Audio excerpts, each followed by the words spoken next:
उन्होंने पंडित नेहरू को प्रधानमंत्री बनाने के लिए चुना, जबकि सबने वोट सरदार पटेल को दिया। सबको पता है, सारे इतिहासकार जानते हैं, ये बात कई बार की जा चुकी है। सेकंड वर्ल्ड वॉर के बाद ब्रिटिश सरकार कमजोर हो चुकी थी, बहुत कमजोर हो चुकी थी। उन्होंने बोला ठीक है, अब इतना कमजोर हो गए, हम छोड़ के जा रहे हैं। उधर सुभाष चंद्र बोस काफी अटैक करा चुके थे इंडिया में।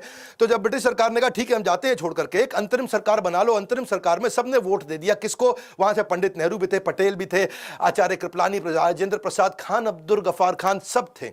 लेकिन वोट किसके फेवर में गया? वोट गया सरदार पटेल के फेवर में। 15 प्रांतीय कमेटी थी, सबने मिलकर के वोट दिया, फिर भी मना कर दिया गांधी ने सरदार पटेल को, तुम पीछे हो जाओ, नेहरू को प्रधानमंत्री बना देते हैं आगे चल के, क्योंकि प्रधानमंत्री वही बनता है जो कांग्रेस का अध्यक्ष बनना था, उसी ने प्रधानमंत्री बनना था, ये तय हो चुका था। उन्होंने नेहरू को बना दिया। लोगों ने पूछा गांधी आपने नेहरू को क्यों बनाया?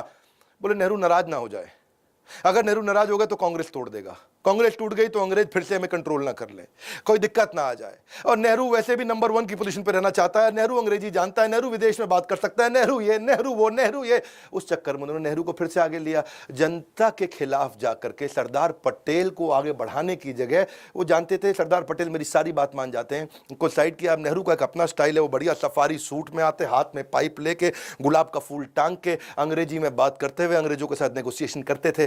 तो गांधी ने कहा देखो इंटरनेशनल अफेयर ये संभाल लेंगे, कोई बात नहीं सरदार पटेल, भारत में तुम संभाल लेना। तो विरोध के बावजूद पंडित नेहरू को कांग्रेस में आगे बढ़ा देना, विरोध के बावजूद नेहरू को फाइनल कर देना, इसलिए कि कहीं कांग्रेस ना टूट जाए, ये गांधी की मजबूरी थी। ये गांधी के लिए मजबूरी था या जरूरी था, वो निर्णय आप लेंगे, क्योंकि गांधी के लिए हमेशा एक पर्पस था, एक कॉज था, जिससे वो जस्टिफाई करते थे उसको। गांधी वैसे बहुत मजबूत आदमी थे, जो इतनी मार खाता क्यों खाता है? अच्छा आप समझो, पीछे 20 करोड़ लोग आपके फेवर में, उसके बावजूद भी गांधी मार खाने को तैयार है, इसका मतलब टॉलरेंस थी उनमें, उन्हें बहुत अच्छे गुण थे। पर इन बातों के कारण कई बार गांधी का ब्रांड देश में इवॉल्व नहीं हुआ। गांधी आज भी हमारे देश के युवाओं के बीच में एक बड़ी इंस्पिरेशन नहीं है। 9वीं कहानी, सुभाष चंद्र बोस को उन्होंने बाहर करा दिया। सुभाष चंद्र बोस जीत चुके थे, सुभाष चंद्र बोस इलेक्शन लड़े कांग्रेस में सीतारमैया के अगेंस्ट। सीतारमैया, गांधी बोले मेरा कैंडिडेट है। सुभाष चंद्र बोस उनके कैंडिडेट को कैसे हराए? 1375 वोट सीतारमैया को मिले और 1580 वोट सुभाष चंद्र बोस को मिले। तो जब इतने वोट मिले, सुभाष चंद्र बोस जीत गए। गांधी बोले ये तो मेरी हार है, सीतारमैया की हार मेरी हार है, क्योंकि मैं सीतारमैया के फेवर में हूं। सुभाष चंद्र बोस को गांधी पसंद नहीं करते थे। सुभाष चंद्र बोस का क्या, वो बड़े फेवरेट हो चुके थे, और वो थोड़ा तुम मुझे खून दो मैं तुम्हें आजादी दूंगा टाइप्स थे। और गांधी जी कहते थे इधर भी मार लो इधर भी मार लो, लेकिन आराम से लड़ेंगे हम लोग, इस तरह नहीं लड़ेंगे।